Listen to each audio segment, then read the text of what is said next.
अधिवेशनाचा पहिला दिवस आहे. कुठले मुद्दे विरोधक म्हणून तुम्ही सातत्याने आज तर शोक प्रस्ताव होता, त्यामुळं आज काही चर्चाच सभागृहामध्ये होऊ शकलेली नाही. उद्यापासनं सभागृह सुरू होईल आणि अनेक मुद्दे आहेत. कायदा आणि सुव्यवस्था महाराष्ट्रामध्ये ढासळत चाललेली आहे. बीड आहे, परभणी आहे आणि इतरत्र सुद्धा कायदा आणि सुव्यवस्थेची जी अवस्था आहे याच्याकडे लक्ष वेधू आम्ही सरकारचं.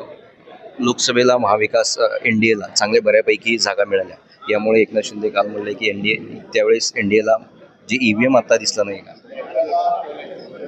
शंका ईव्हीएम वर सामान्य मतदार उपस्थित करतोय, काय महाविकास आघाडी उपस्थित करते असं नाही. सामान्य माणसांनी मतदारांनी ही शंका उपस्थित केलेली आहे आणि ही शंका दूर करणं हे निवडणूक आयोगाचं काम आहे. खरं म्हणजे सरकारनं सुद्धा अशा काही सामान्य मतदारांची भूमिका असेल तर त्यांनी देखील निवडणूक आयोगाला कळवलं पाहिजे की याची शंका दूर करा. विधानसभा निवडणुकीमध्ये महाविकास आघाडीला एवढं अपयश येईल असं वाटलं होतं तुम्हाला?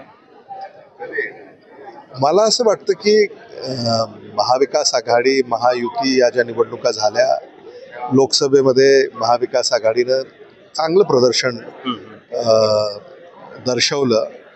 विधानसभेमध्ये आम्हाला म्हणावं तसं यश आलं नाही आणि याची अनेक कारणं आहेत. आता ईव्हीएम एक कारण आहे आणि इतर जी कारणं त्याच्या खोलात आम्ही जाऊ आणि त्यानंतर पुन्हा नव्या उमेदीनं आम्ही लोकांपुढे जाऊ. महाराष्ट्रामध्ये काँग्रेस प्रदेश अध्यक्षपदासाठी तुमच्या नावाची चर्चा माध्यमामध्ये आहे. कसं अशी कुठली चर्चा नाहीये. याची मला वाटतं चर्चा पक्षांतर्गत व्यासपीठामध्ये सुद्धा सुरू झालेली नाहीये.